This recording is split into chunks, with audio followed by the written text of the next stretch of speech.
Hello friends, welcome to our channel. So hope हमने जो Mughal empire के जितने भी रूलर्स थे, स्टार्टअप से करते हैं बाबर, ठीक है ना। बाबर के बाद उनके बेटे Humayun, Humayun then Akbar, Akbar then Jahangir, Jahangir Shahjahan, Shahjahan and Aurangzeb, है ना। तो इतनी रूलर के बाद तो मुगल एम्पायर का जो एडमिनिस्ट्रेशन था ना, वो बहुत ज़्यादा स्ट्रॉन्ग एडमिनिस्ट्रेशन था ना, ठीक है ना।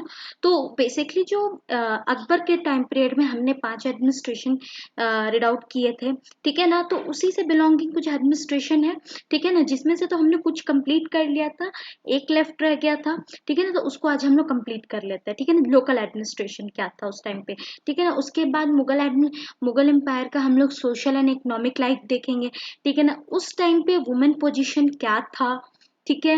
हिंदू रिलीजन क्या था, हिंदू सोसाइटी क्या थी, मुस्लिम सोसाइटी के पास क्या ऑथोरिटीज थी, ठीक है ना। तो ये सारी चीजें हम लोग 2 पार्ट में कंप्लीट करते हैं, 2 से 3 पार्ट में, ठीक है ना। तो आज जो है मुगल एडमिनिस्ट्रेशन के बारे में कुछ देखते हैं, होल मुगल एडमिनिस्ट्रेशन, ठीक है ना। It's just not a particular ruler, ठीक है ना, कि किसी पर्टिकुलर रूलर पर नहीं है कि अकबर का एडमिनिस्ट्रेशन है या फिर बाबर का है, ये सारी ही मुगल एम्पायर का एडमिनिस्ट्रेशन पर डिपेंड करता है। तो स्टार्ट करते हैं, ठीक है।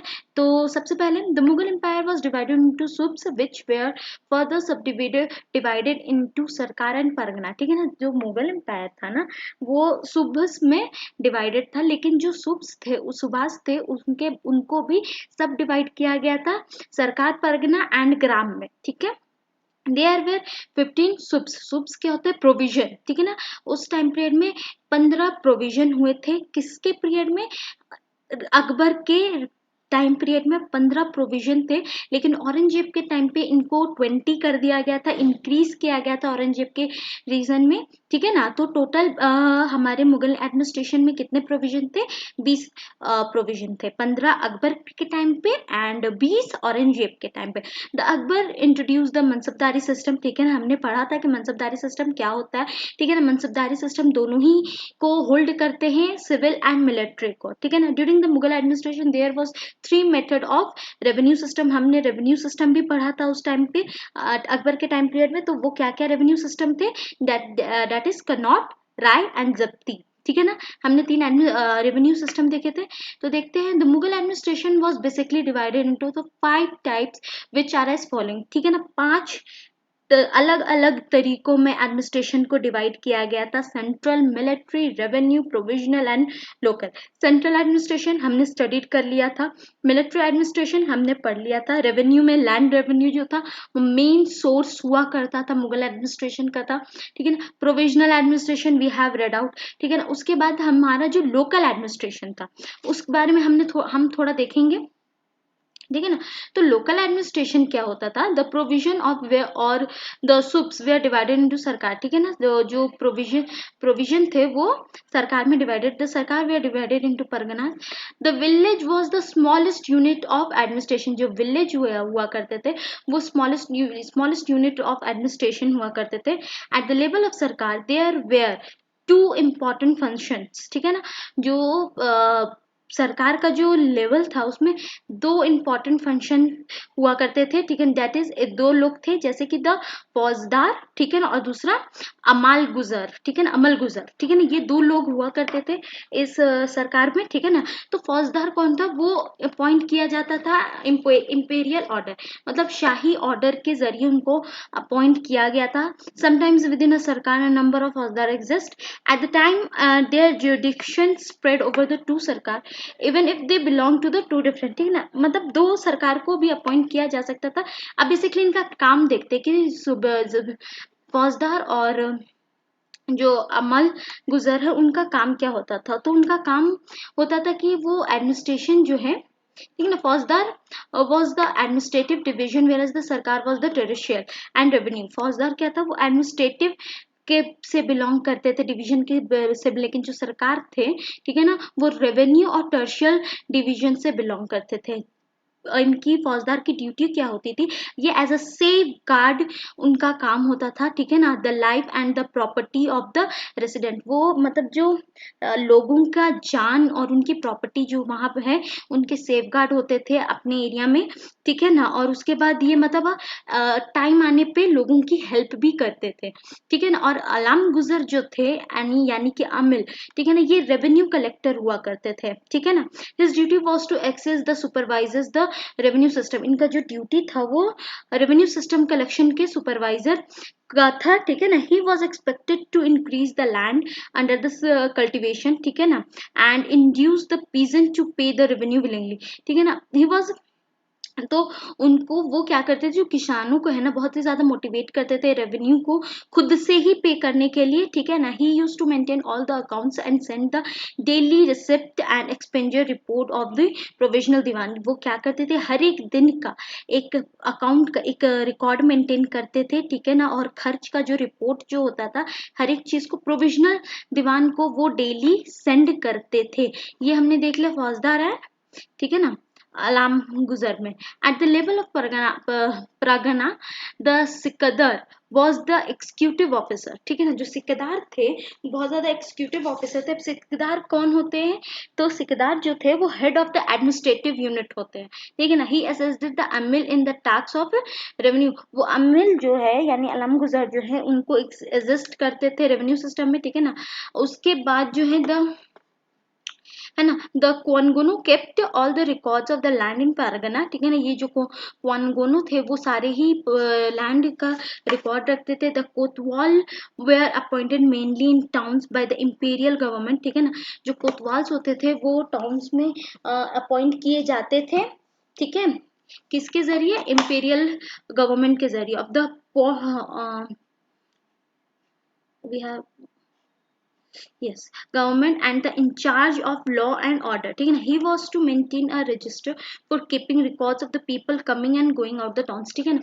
उनको अपने मतलब अपने पास रजिस्टर करके रखना पड़ता है कौन पीपल कौन लोग जो बाहर से अंदर जा रहे हैं या अंदर से बाहर आ रहे हैं टाउन में, उन सबका उनको रिकॉर्ड रखना पड़ता था, ठीक है ना। The Muqaddam was the village head man, ठीक है ना। जो मुकद्दम होते थे, मुकद्दम वो गांव के हेडमैन हुआ करते थे।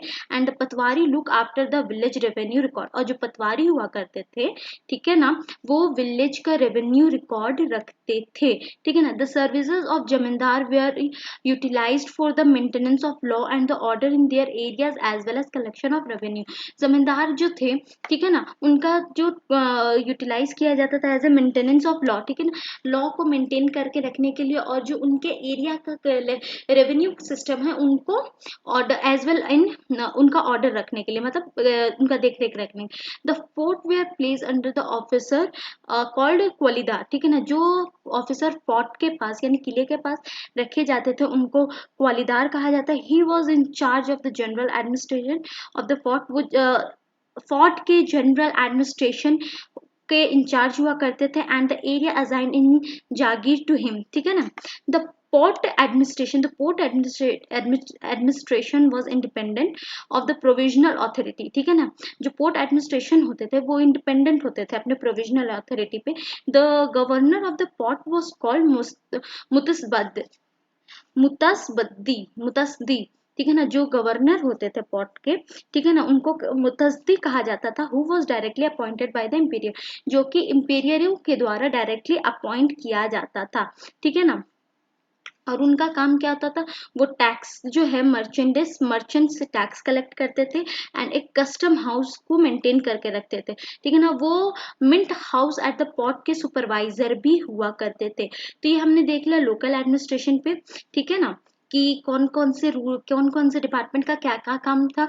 जैसे कि फौजदार जो थे, ठीक है ना, उनका काम था as a safeguard. Alamgir जो रेवेन्यू कलेक्टर हुआ करते थे, ठीक है ना। फिर जो कोनगाना थे वो लैंड रिकॉर्ड रखते थे। कोतवाल जो थे, ठीक है ना, वो जो पीपल आ रहे हैं बाहर से या जा रहे हैं उनका रिकॉर्ड रखते थे। मुकद्दम वो विलेज के हेड मैन हुआ करते थे। पटवारी जो थे वो विलेज रेवेन्यू रिकॉर्ड देखते थे, ठीक है ना। जमींदार, ठीक है ना, वो ऑर्डर कलेक्शन ऑफ रेवेन्यू का ऑर्डर देखते थे अपने एरिया में, ठीक है ना। उसके बाद जो लोग फोर्ट पे रहते थे, जो उनकी रखवाली करते थे, उनको क्वालीदार कहा जाता था, ठीक है ना। उसके बाद मुस्तबादी जो थे, उनका काम था मिंट हाउस या किसी भी मर्चेंट के हाउस, मतलब वहां पे देख रेख करना। अब आते हैं economic and social life under the Mughal empire, ठीक है ना। तो इकोनॉमिक एंड सोशल लाइफ क्या थी मुगल एम्पायर में? तो during this period many European travellers and traders came into India, ठीक है ना। हम जानते हैं कि मुगल एम्पायर के टाइम पे ही बहुत सारे यूरोपियंस आए थे, ट्रैवलर्स आए थे, ठीक है ना। And their accounts contain a mine of information about the social economic condition of the India, ठीक है ना। उनके पास बहुत ज्यादा सोशल एंड इकोनॉमिक कंडीशन पता था इंडिया के बारे में। A striking feature of the economic and social situation during the time of the glaring disparity between the highly ostentatious lifestyle of the ruling class, ठीक है ना। अब सबसे ज्यादा सोशल एंड इकोनॉमिक सिचुएशन क्या हुआ करता था, जो सबसे ज्यादा फीचर्स था, ठीक है ना, जो मतलब उस टाइम पे क्या था कि जो मतलब लोगों में बहुत ज्यादा डिफरेंस देखा जाता था। एक लोग जो थे बहुत ज्यादा हाईली, है ना, ऑस्टेनियस लाइफस्टाइल जी रहे, मतलब बहुत ज्यादा अच्छा हाईली क्लास्ड, है ना, दिखावटी जैसा अपना क्लास जी रहे। उसी तरफ दूसरे हाथ में जो लेबर्स लोग थे, ठीक है ना, उनको बहुत ही ज्यादा गरीबी देखना पड़ता था, ठीक है ना। तो अब बाबर के टाइम पीरियड में क्या देखा बाबर ने, कि जो कॉमन पीपल है, ठीक है ना, एक अच्छा लाइफ स्टाइल जी रहे, और जो किसान है, जो लो स्टैंडिंग लोग है, वो मतलब बहुत ज्यादा भूखे नंगे जैसे घूम रहे हैं, ठीक है ना। और यही सेम रिमार्क जो है वो फॉरेन ट्रैवलर्स के द्वारा भी देखा गया था, ठीक है। The nobility along with the landed gentry, है ना, the zamindars formed what may be called as the ruling class in the medieval India. And आगे बढ़ते हैं। The social and economically the Mughal novelty formed a privileged class, जो social और economically होते, जो Mughal empire के नोबल्स हुआ करते थे, ठीक है ना, उनके पास बहुत ही ज्यादा स्पेशल जो प्रिविलेज क्लास थे, उनके पास बहुत ज्यादा मतलब कि स्पेशल राइट हुआ करते थे, ठीक है ना। अब उनको जो राइट मिला था, मुगल नोबेलिटी जो नोबल्स जो थे, उनको बहुत ही ज्यादा स्पेशल राइट दिया गया था, ठीक है ना। लेकिन उनको जो है क्या, मोस्ट ऑफ देम उनमें कौन कौन से आते थे, फॉरनर हुआ करते, जैसे टर्किस एंड अफगान्स, ठीक है ना। But there was tussles between them, ठीक है ना, थ्रू आउट दिस पीरियड। उनको मतलब इस टाइम पीरियड में इतने ज्यादा स्पेशल राइट देने के बाद भी उनको बहुत ज्यादा सफर करना पड़ा था, ठीक है ना, पूरे टाइम पीरियड में। However many of them settle down in the India, उनमें से कुछ लोग जो थे, बहुत सारे लोग जो थे, इंडिया में ही सेटल हो गए and made their permanent home, and उन्होंने अपना यहाँ पे परमानेंट होम बना लिया, ठीक ना। They readily assimilated themselves into the Indian society. वो क्या करते थे, अपने आप को रेडी कर चुके थे कि जो इंडियन सोसाइटी का जो कल्चर है, ठीक है ना, उनमें अपने आप को कम्प्लीटली एडजस्ट करने लगे थे, ठीक है ना। At the same time they retain some of their personal trade, और अपना जो वो इंडियन कल्चर में भी अपना सब काम कंप्लीट करते थे, ठीक है ना, उसमें ढलते थे। उसके साथ साथ वो अपनी ट्रेड्स जो भी थे उनको भी कंटिन्यू रखते थे, ठीक है ना। Theoretically the doors of the Mughal nobility were open to everyone, ठीक है ना। जो मुगल नोवेल्टी का जो दरवाजा था वो सबके लिए ही खुला हुआ था। In practice, person belonging to the aristocratic family, whatever they were, Indians or foreign, had a decided advantage. Means क्या, इनके उनके टाइम पीरियड में क्या होता था कि जो जब भी आए थे तो एक बहुत ज्यादा रिच लोग थे, जो कि बहुत ज्यादा दिखावटी और मतलब एक्सपेंसिव लाइफ जी रहे थे, और जो दूसरे गरीब लोग थे वो भूखे नंगे रहते थे, ठीक है ना। लेकिन और उसके बाद जो है एक मुगल नोवेल्टी के पास जो था, ठीक है ना, उन्होंने क्या किया करा कि जो जितने भी मुगल नोवेल्टी थे उनको एक बहुत ज्यादा स्पेशल राइट दिया गया, ठीक है ना। तो उसके बाद जो है आगे देखते हैं कि उनके पास क्या क्या था। तो from the time of Akbar the Hindus particularly the Rajput were induce in the nobility. तो अकबर के टाइम से ही जो नोवेल्टी हुआ करते थे, जो नोबल्स हुआ करते थे, उसमें इंडिया हिंदूज को भी ऐड किया गया, उनको भी लाया गया, जैसे कि राजपूत, ठीक है ना। For example mention may be made about the raja Mansingh, raja Birbal, the raja, इन सबको भी, है ना, एज अ एग्जाम्पल इन सबका नाम यहाँ पे लिखा हुआ है, ठीक है ना। तो इन सब सबको भी नोबल्स का राइट में नोबल्स की पोजीशन पे रखा गया, ठीक है ना।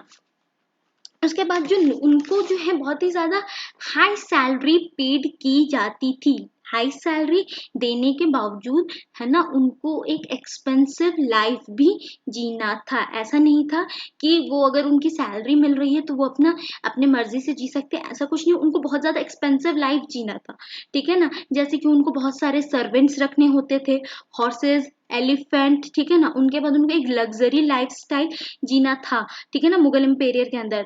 उनके बाद उनको बहुत ही ज्यादा महंगे क्लोथ पहनने थे, बहुत ज्यादा वुमेन्स को बहुत ज्यादा ज्वेलरीज पहननी थी। They also made costly presents to the emperor, ठीक है ना। उनको मतलब बहुत ही महंगी महंगी चीजों का ये करना था, ठीक है ना। उनको बहुत ज्यादा एक्सपेंसिव सैलरी के साथ एक्सपेंसिव लाइफ भी, मतलब उनको अपनी सैलरी जो है अपनी लग्जरी लाइफ में खर्च भी करनी होनी चाहिए थी, ठीक है ना। वेल हेल्दी पीपल वोर सिल्क एंड कॉटन क्लोथ। जो वेल्दी पीपल जो थे, जो अच्छे खासे थे, उनको बहुत ज्यादा सिल्क के कपड़े पहनने होते थे। और जो पुअर पीपल थे वो मिनिमम क्लोथ में रहते थे। They suffer from the insufficient clothing even during the winter. मतलब एक अच्छे खासे आदमी जो थे वो सिल्क के कपड़े पहनते थे, और जो गरीब लोग थे उनको तो सर्दियों में उनके पास कपड़े भी नहीं होते थे पूरे पहनने के लिए, ठीक है ना।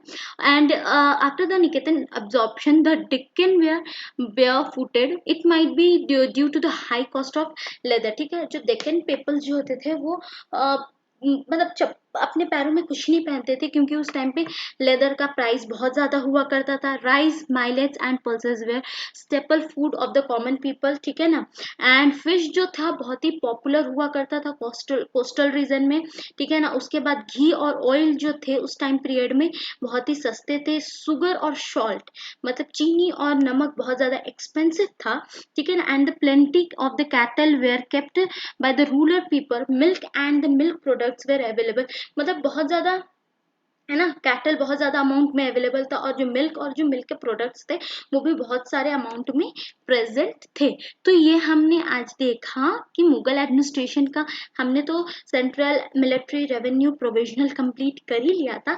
लोकल एडमिनिस्ट्रेशन में भी कुछ मतलब डिपार्टमेंट था वो हमने कंप्लीट कर लिया। Social life and economic life देखा कि उस टाइम पीरियड में कैसा वहाँ का लाइफ चल रहा था, ठीक है ना।